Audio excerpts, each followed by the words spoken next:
시청자 여러분 안녕하십니까? 터닝포인트 11 진행의 원인주입니다. 오늘 우리 시장 굉장히 강하죠. 간밤 미증시 특히 필라델피아 반도체 지수가 추가적으로 1% 조정을 받았고 엔비디아와 일라이 릴리 시장의 두 축이 크게 흔들리는 모습이 연출됐습니다. 그럼에도 불구하고 우리 시장은 오히려 장중 고점을 점차 높여가는 단계로 진입을 하고 있습니다. 어제 흔들렸었던 코스피도 상방을 향해 한 발씩 내딛고 있는 상황이고요. 0.35% 이 시각 현재 반등 시도하면서 2670선 바라보고 있습니다. 코스닥 시장은 어제도 강했고 오늘은 더 강한 모습이 나오고 있습니다. 1%의 급등 양상으로 886선 지나갑니다. 메이저 주체가 이제 다시 돌아오는 걸까요? 어제 양시장에서 빠져나갔던 기관과 외국인, 그중에서 기관이 우리 시장을 이끌고 있습니다.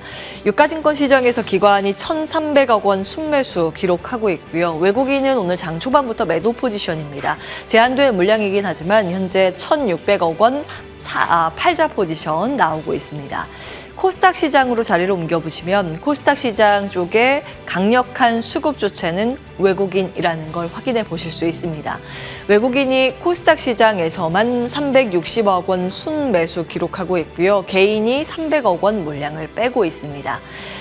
기관과 외국인이 어떤 종목 사는지 궁금해지는데 일단 시총 상위 종목의 반응부터 체크해 보시죠. 어제 유가증권 시장 시총 1위부터 10위까지 거의 대부분의 종목이 큰 폭의 하락세를 기록했는데 오늘은 시장 대표 주자인 삼성전자를 필두로 해서 힘을 내는 움직임이 포착되고 있습니다. 어제 1% 조정을 뒤로하고 오늘은 보합 근처에서 등락을 거듭하면서 미증시 나스닥 지수 대비했을 때 아웃퍼폼하고 있는 양상입니다. 현재 전일 종가 수준인 72,400원 수준에서 거래가 되고 있습니다. 어제 급락했었던 SK하이닉스 3% 넘게 빠졌는데 오늘은 제한된 낙폭을 보이고 있습니다. 0.5% 미만의 하락폭이고요. 셀 기업이 힘을 내주네요. LG에너지솔루션 3% 반등, 삼성바이오로직스 1%대 상승권 유지하고 있습니다. 코스닥 시장으로 자리를 옮겨보겠습니다. 대부분의 종목군들 상승불 켜고 있습니다. 일단 단기간 급등했었던 바이오 쪽 그리고 패시브 자금 유입됐었던 HLB 중심으로 이 파란불이 나오고 있습니다만 낙폭이 크진 않은 모습이고요. 지금 전일 종가 비슷한 수준에서 거래되고 있습니다. 나머지 종목군들은 굉장히 큰 시세가 나오고 있죠. 에코프로 BM과 에코프로 어제 많이 빠졌는데 오늘은 4, 5%대의 상승권 유지하고 있습니다. 알테오젠도 2%의 반등이고 반도체 장비 오늘 무서운 강세가 나오고 있죠. HPSP 이 시각 현재 2.4%의 상승권 유지하고 있습니다. 메이저 주체들은 어떤 종목을 담고 있을까요? 먼저 기관 순매수 탑10 보겠습니다. 삼성전자 가장 먼저 담아가고 있고요. 배터리 쪽에서는 삼성 SDI 담고 있습니다. 낙폭과대 측면에서도 전고체 배터리 개발 타임테이블을 제시하면서 신기술에 대한 주목도가 올라가는 단계에서 삼성 SDI가 주목을 받고 있습니다. 그 밖에 LG에너지솔루션 오늘 배터리 많이 담아가고 있죠. 포스코홀딩스, LG화학, SK이노베이션 같은 궤에서 움직입니다. 대주전자재료도 마찬가지죠. 그 밖에 반도체 투톱을 고루 담고 있는 모습이고 반도체 쪽은 테크윙도 이름을 올리고 있습니다. 외국인이 사는 종목 볼까요? 외국인은 의외로 밸류업 프로그램 관련 기업들을 담고 있습니다. 3월은 주주총회의 시즌이죠. 주총을 앞둔 뭔가 주주 친화 정책을 쓸만한, 구사할 만한 기업들 위주로 담아가고 있습니다. KB금융, 기업은행, 현대차, 하나금융지주가 여기에 해당이 될 거고요. 어제 많이 밀렸었던 금융주 중심으로 포트폴리오 구성을 하고 있습니다. 그 밖에 밀리는 방산 쪽 다시 봐야 되는 걸까요? 외국인이 LIG 넥스원 여전히 담아가고 있고요. 여기도 배터리 눈에 띕니다. LG에너지솔루션 셀 기업 위주로 담아가고 있습니다. 테크윙 등의 반도체 요즘 괜찮네요. 검색어 탑10 이어서 보겠습니다. 반도체 꽤 많이 눈에 띄죠. 삼성전자, 자람테크놀로지, 네페스 아크. 여기에는 시스템 반도체 쪽, 그러니까 AI 반도체와 밀접한 연관이 있는 테마주 중심으로 많이 포진이 되어 있습니다. 자, 그 밖에 배터리 기업도 눈에 띄고요. 한농화성 등의 전고체 테마주들도 이름을 올리고 있습니다. 바이오도 있고요. 뭔가 봐야 할 섹터는 많은 것 같은데 과연 핵심은 무엇일까요? 대응 전략 자리 이동해서 체크받도록 하겠습니다.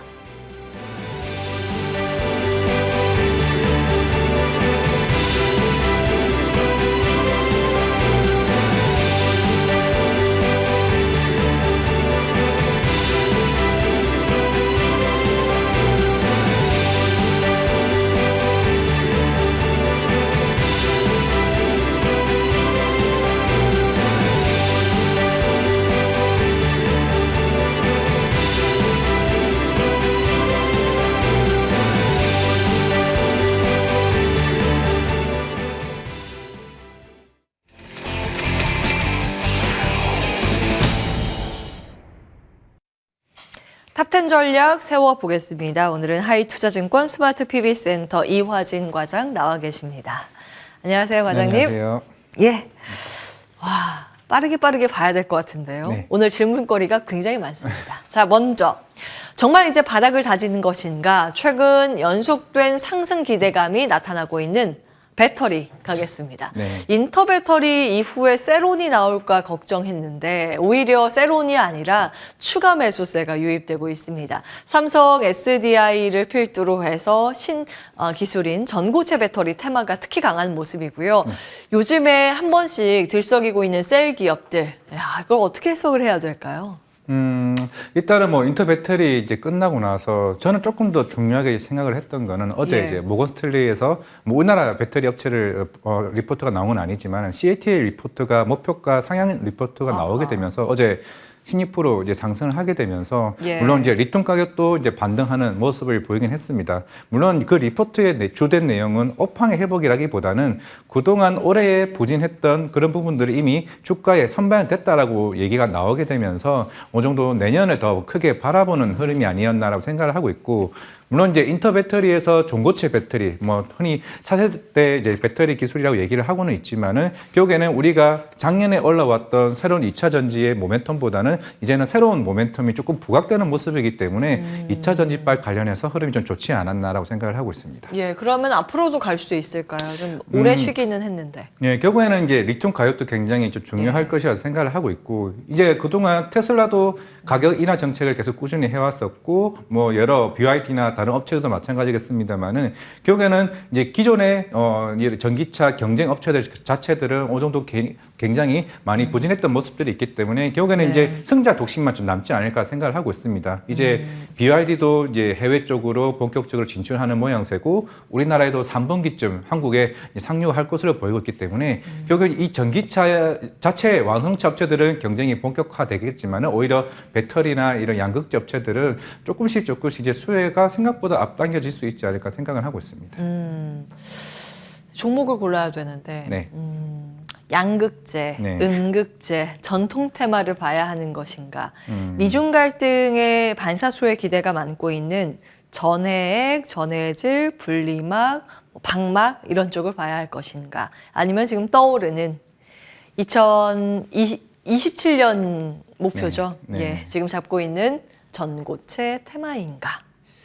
저는 전고체 테마가 오히려 더 강하게 갈 수 있다라고 생각을 하고 있습니다. 왜요? 결국은 물론 이번 인터배터리에서 SK온 대표님도 물론 올해 뭐 흑자 전환 얘기도 하셨지만은 시장에서 크게 부각을 받았던 거는 전고체라고 좀 생각을 하고 있고, 예. 물론 향후에 결국에는 우리가 전기차 업황이 부진을 했지만은 결국 전고체 배터리가 빠르게 양산이 된다라고 가정을 했을 때는 전기차 시장을 더 활성화시킬 수 있는 그게 모멘텀이 좀 부각된다라고 생각을 하고 있기 때문에 결국에는 향후에 이런 전기차 업체들도 이제는 우리도 전고체 배터리와 관련된 플랜을 짤 가능성이 굉장히 높다라고 생각을 한다면은 이미 삼성 SDI가 이미 양산 시점을 정해놨고, 아니면은 이런 전고체 관련된 뭐 화물이나 이런 납품하는 업체들 같은 경우는 향후에 증설 효과나 이런 자금 조달에 대한 이슈들이 계속 꾸준히 좀 나온다라고 가정을 했을 때는 오히려 전고체 배터리 쪽에 관련된 종목들이 오히려 강한 상승 흐름이 좀 나오지 않을까라고 생각을 하고 있습니다. 전고체. 네.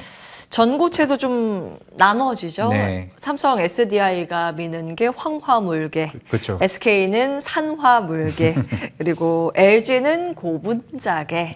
지금 가장 주목받고 갖고 있는 게 삼성 SDI 덕분인지 황화물계 그쵸. 라인이 좋아요. 예.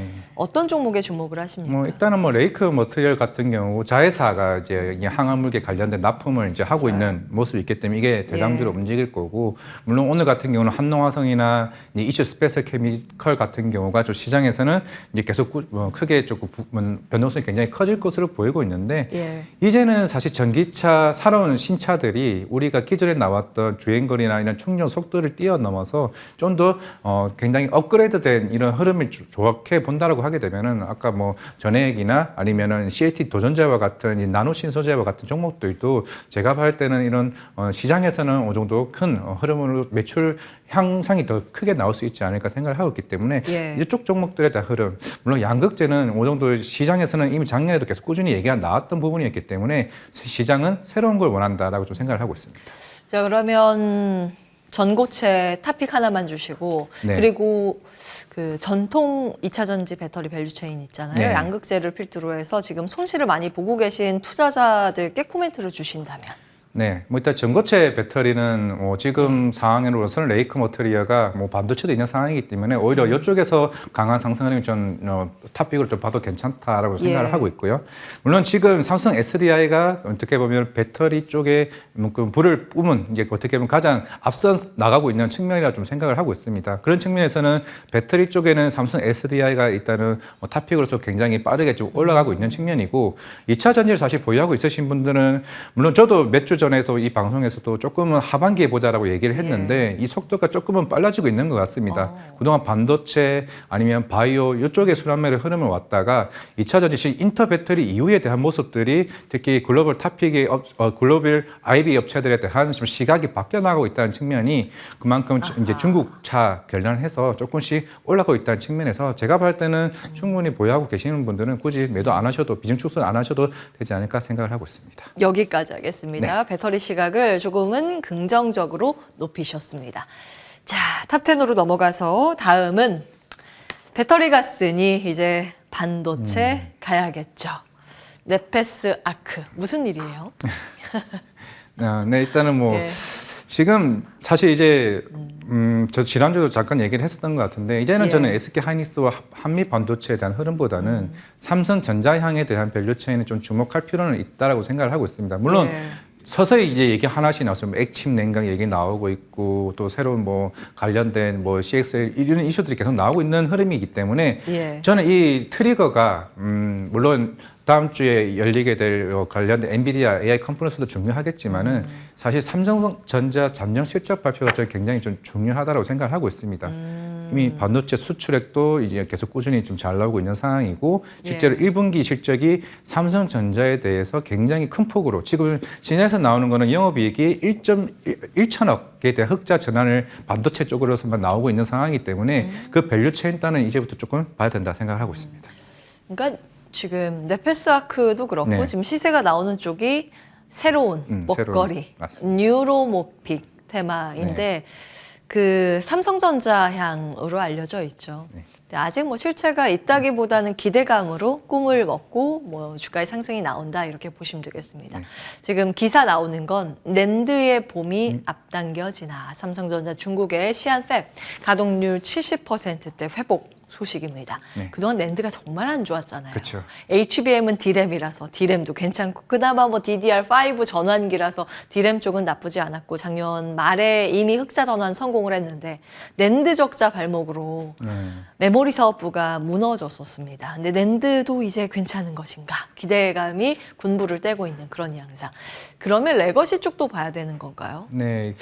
제가 한 12월쯤에 이제 전년도 12월에 SK 하이닉스 IR을 한번 다녀온 적이 있습니다. 그때 당관자분이 얘기를 하셨던 거는 사실 그때의 힌트는 사실 D램 쪽은 이미 업황이 다 회복됐다라고 얘기했기 때문에 사실 4분기 실적은 잘 나올 줄은 알고는 있었습니다. 그거는 삼성전자도 마찬가지였고 이제 그런데 낸드 쪽에 얘기를 했던 거는 물론 우리 당사이날 같은 경우도 1분기 늦어도 2분기에 회복할 수 있다라고 얘기를 했는데 최근에 낸드 업황 자체가 굉장히 빠르게 1분기 때 회복이 됐기 때문에 그래서 아까 제가 삼성전자 1분기 실적 생각보다 굉장히 큰 흐름으로 뒤바뀔 수 있다라고 생각을 했던 측면이 있고 그렇다라면 작년에 감산을 했던 부분들이 만약에 이번 1분기 때 이번 감산 중단에 대한 이슈, 우리 향후에 뭐 캐펙스 투자를 바꿔 이제 본격적으로 할 가능성이 있다. 물론 최근에 여러 가지 HBM 관련 이슈도 굉장히 삼성전자 이슈가 나오고 있습니다. 그만큼 이제 이재용 회장도 본격적으로 이쪽에 대한 투자를 좀 강하게 좀 할 수도 있다라고 생각을 하고 있기 때문에 이번은 어떻게 보면 주인공이 SK 하이닉스가 아니라 삼성전자가 1분기 실적의 주인공이 저는 개인적으로 될 수 있다라고 생각을 하고 있기 때문에 반도체 분위기는 그대로 살아남을 수 있는데 종목에 대한 색깔은 바뀔 수는 있다 생각을 하고 있습니다. 이게 기사는 이렇게 나오더라고요. 지금 오피셜인지는 모르겠으나 삼성전자 1월에 낸드 사업부마저 흑자 전환을 해서 메모리 흑전 이렇게 나왔다고 합니다.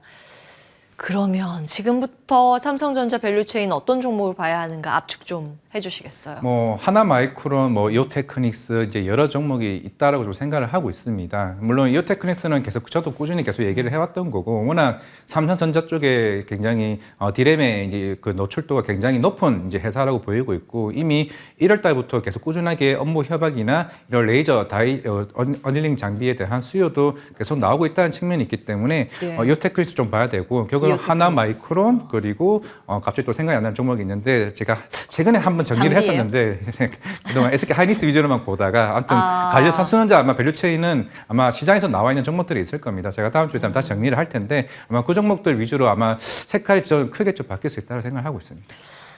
하나마이크론, 이오테크닉스 대표적인 후공정 장비단. 그렇죠. 삼성전자 밸류체인을 보자.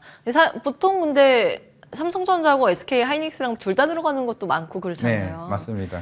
잘 골라내는 것도 좋을 것 같습니다. 어쨌든 가장 대표적인 두 가지 기업 추려주셨고, 테크윙 주가 콧노래 이거 뭐예요? 핸들러 매출이요? 네, 핸들러 매출 쪽이고 사실 SK 하이닉스도 마찬가지고 이게 테크윙도 마찬가지겠지만은 사실 이 종목 말고 또 어제도 리노공업 실적이 굉장히 잘 나왔던 걸 볼 수가 있습니다. 우리가 온디바이스 AI 관련 종목으로 얘기가 나왔는데 이게 실제로 실적이 잡혔던 거죠. 잡혔던 측면이 있었기 때문에 사실 테크윙도 최근에 주가가 굉장히 좀 많이 올라왔었기 때문에 특히 SK 하이닉스랑 관련된 이런 종목들은 사실 실적으로 어느 정도 보답을 받고 있습니다. 그만큼 항상 공시를 보더라도 공급 관련 이슈가 나오게 되면서 그런 목표가에 대한 상향이 계속 나왔었고, 테크윙도 시장에서 이제 SK 하이닉스발 관련된 핸들러 장비에 대한 매출이 긍정적으로 나오고 있기 때문에 사실 뭐 SK 하이닉스 관련은 종목이 많이 올랐죠. 사실 테크윙도 마찬가지였고, 한미 반도체 그리고 뭐 제우스도 이제 SK 하이닉스 쪽에 부품을 받고 있는 측면이 있었기 때문에 이런 비메모리랑 관련 흐름도 사실 1분기 때 테크윙뿐만 아니라 이미 장비주들은 전년도에 워낙 안 좋았었기 때문에 올해는 굉장히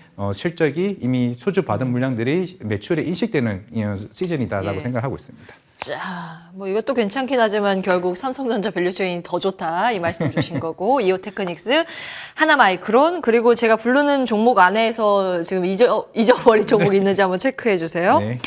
하나마이크론 하셨고, SFA 반도체, LB세미콘 아닐 거고, SFA 반도체도 있습니다. 맞아요. SFA 반도체는 결이 조금 다른데 이쪽은 그 공정 안에 일단은 있기는 있습니다. 그렇죠. 시스템 쪽에 더 가까운 거 아니에요? 그리고 오로스 테크놀로지, EST, 미래반도체, 펜트론, 원팩, MK전자, 오픈엣지, 마이크로 브랜드, PSK 홀딩스, 넥스틴 없어요? 요거 없군요. 뭐 원인 IPS도 있고 뭐 인텍플러스. 네, 인텍플러스도 삼성 아니에요? 네, 맞습니다. 갤럭시 링. 그렇죠. 갤럭시 링은 인텍플러스 맞습니다. 네, 맞습니다. 그거는 이제 반도체가 아니니까. 종목 찾기가 쉽지 않네요. 네. 다음에 출연하실 때 꼭 꼭 집어주시고 네. 두 종목으로 오늘은 만족하겠습니다. 자, 다음 탑10으로 넘어가서 자, 마지막 기업은행, 현대차 들어가겠습니다. 밸류업이죠. 밸류업. 일정이 원래 이제 중간 발표를 6월에 하기로 했다가 정부가 5월로 한 달 당겼죠. 그래서 이번 달부터 여러 가지 세미나 개최를 하면서 의견을 수렴을 할 것이라고 정부는 계속 이제 밝히고 있습니다. 그러니까 6월까지는 뭔가 일정은 계속 남아 있는 거잖아요. 그래서 그런지 외국인이랑 기관은 떨어져도 사고, 올라도 또 사고 그렇습니다. 금융과 현대차, 기아가 대표적이고, 지주사도 여기에 포함이 되죠. 네. 뭐 삼성물산 그리고 금융안에서는 삼성화재가 이익이 좀 좋게 나와서 실적 기대감까지 좀 있고 볼만한 포인트가 많은 것 같습니다. 어떤 의견 주시겠습니까? 예, 결국에는 뭐 올해 3월달 같은 경우는 좀 주총이 여러 남아 있는 상황이기 때문에 향후에 네. 배당에 대한 뭐 목표도 수립을 할 거고 이런 자사주 소각에 대한 이런 배당 관련된 주주 환원 정책에 관련된 그 발언이 굉장히 좀 많을 것으로 일단 보이고는 있습니다. 이미 이번 4분기 실적을 토대로 인해 가지고 그만큼 어느 정도 자사주 소각이나 배당에 대한 발언들을 굉장히 많이 했었기 때문에 예. 결국에는 올해 상반기 내에 그런 가이드라인이 조금씩 이제 정해진다라고 가능을 했을 때는 그만큼 아직까지는 저 PBR 위주의 굉장히 많았던 뭐 지주나 아니면 관련된 금융 관련 업체들 같은 경우는 워낙 이제 올해 같은 경우는 워낙 전년도에 안 좋았었기 때문에 올해 좀 굉장히 기대가 큰 흐름이 있었고 사실 뭐 성장성이 굉장히 큰 건 사실 자동차죠. 자동차 쪽 같은 경우는 물론 이미 하이브리드 쪽에서 계속 꾸준히 판매량이 올라오고 있는 측면이 있기 때문에 현대차 기아 입장에서는 충분히 오늘 관련된 성장성이 모멘텀이 높기 때문에 오히려 다른 뭐 도요다나 이번 해외 업체들 대비해서도 그만큼 피어 그룹 따라서 그만큼 저평가를 좀 받았던 측면이 있기 때문에 좀 굉장히 자동차 쪽에 좀 유심 있게 봐야 되지 않을까 생각을 하고 있습니다. 그래요. 자동차가 핵심인가요? 네, 저는 자동차. 현대차입니까? 기아입니까? 아니면 밸류체인? 아직까지는 기아보다는 현대차가 PBR이 더 낮은 이제 측면이 있다라고 생각을 하고 있기 기아가 때문에 먼저 급등을 했었고 네, 현대차가 그보단 덜 올라서 물론 이제 3월 달에는 밸류에이션. 기아가 또 조만간에 그거 실적. 배당 기산일이 배당. 있기 때문에 배당 기산일이 언제죠? 3월 20일로 알고 있습니다. 20일. 예. 배당이 좀 높죠. 예, 기아가 좀 더 그렇습니다. 예. 높습니다. 자사주 소각도 한다고 얘기를 해서 네, 맞아요. 이쪽이 이제 주주 친화 측면에서 성향이 더 높고 실적도 여기가 높고 네. 그래서 기대감으로 주가가 먼저 올랐기 때문에 지금은 현대차. 네. 나중에 그럼 기아로 갈아타실 의향이 네, 있으세요? 이렇게 있습니다. 좋습니다. 다른 밸류업은 어떻게 보세요? 은행이나 증권, 금융 뭐. 일단 금융은 사실 워낙 비슷한 움직임은 갔다 왔었고 지난주에 예. 제가 한국투자 금융 지주로 얘기를 했던 흐름이 예. 나왔었는데 이번에 어제 같은 경우 대부분의 지금 금융 지주나 이제 증권사 같은 경우는 대표들이 다 바뀌었습니다. 거의 한 10개사가 이제 대표이사를 교체됐기 때문에 그만큼 새로운 스타일의 이런 밸류업에 대한 정책들이 많이 따라줄 가능성이 저는 굉장히 높다고 생각을 하고 있기 때문에 예. 그런 측면에서는 어느 정도 충분히 매력은 있지 않을까 생각하고 매력은 있습니다. 있다. 매력은 있다. 그런데 강력 매수 의견은 아니다. 이렇게 들리네요. 그러면 기아로만 네. 저 밸류는 추리도록 하고 추가적으로 질문 하나 간략하게 좀 궁금한 부분이 있는데 바이오요. 생각보다 바이오 강한데 네. 많이 올라서 좀 네. 고민이 되는 자리이기도 하거든요. 네. 어떻게 보세요? 바이오도 제가 봤을 때는 굉장히 뭐 스케줄이 굉장히 있습니다만은 특히나 저는 이번 바이오는 2015년 한미약품 그때 처음으로 글로벌 기술 이전했었죠. 예. 그때 이후로 지금 K 바이오 유산이 굉장히 높아졌다고 생각을 하고 있습니다. 올해 같은 경우는 임상 3상을 마무리하는 업체들도 굉장히 많고 그리고 예. 기술 이전 기대감이나 FDA 승인처럼 이제 북미 시장에서 이런 의약품을 판매하는 회사가 하나둘씩 늘어나고 있다는 점이죠. SK 바이오팜 그리고 진펜테라, 셀트리온 그리고 이제 유황양이나 이런 업체들도 이제 본격적으로 FDA 승인을 앞두고 있기 때문에 제가 봤을 때는 이거는 중장기 모멘텀으로 바이오는 지켜봐야 된다라고 생각하고 있습니다. 또 어떤 걸 좀 길게 볼 수 있을까요? 기업을. 물론 단기적으로는 뭐 레오켄 바이오나 ABL 바이오가 이번 이중항체나 신규 파이프라인을 AACR에서 공개한다는 거는 그만큼 시장에서 기술 이전 기대감이 컸다라고 좀 보일 수가 있겠고 예. 물론 유황양이나 오스코텍 같은 경우 요즘 최근에 꾸준히 힘이 좋은데 그렇다는 거는 우리나라가 이제 올해 4분기 때부터 최초로 이제 글로벌 의약품 업체에 로열티를 받는 회사가 예. 될 가능성이 높다는 거는 그만큼 수급적으로도 굉장히 좋다 생각하고 있습니다. 좋습니다. 이렇게 시작의 중심축 BBB, 반도체, 배터리, 바이오 체크해봤습니다. 하이투자증권 이화진 과정과 함께했습니다. 말씀 고맙습니다. 감사합니다.